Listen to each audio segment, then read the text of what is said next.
All right, Paul Harris back from Business in Vancouver, checking our business report, and we're talking about office space, and we've got some pricey office space here in Vancouver. The priciest in Canada at over $35 per square foot.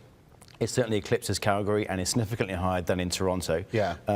I'm actually surprised by this. Vancouver's at $35.84, Calgary at $35.13, and then Toronto at $26.84. And you would think Toronto would be the most expensive. Yeah, I mean, certainly I would have thought the same way, although Vancouver is a very attractive city, got a high quality of life, good transit, good shopping in the downtown core, and good proximity to services. It's also got the connection to Asia too, which of course helps it. But I mean, overall, it's the fact that there's simply a lack of supply in Vancouver.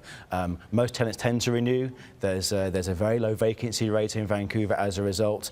And with the economy being rather stagnant, tenants tend to be less inclined to move because it was moving incurs costs as well. Sure. In places like Calgary, where you've seen the kind of explosion of oil and gas activity, you can certainly see why office space demand would be high there. Toronto has a great deal of the head offices in Canada, so you'd expect that to be high demand too.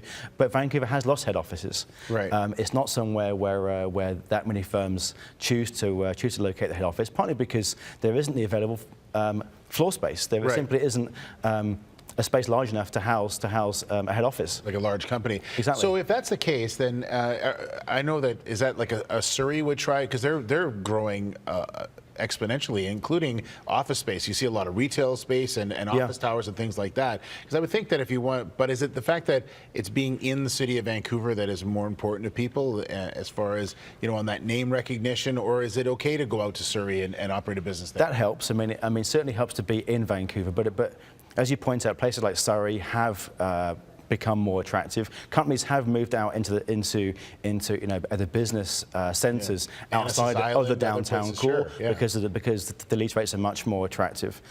So that's certainly a factor. There is some office space being built in Vancouver right now. There are 3 or 4 towers that are you know, in various stages of completion, and that's going to free up some space. But of course, a lot of that space has been pre-leased, so you're not likely to see that change too much. All right, Paul. Thanks very much. Thanks, Steve. If you want some more information, go to the website BIV.com for more details. And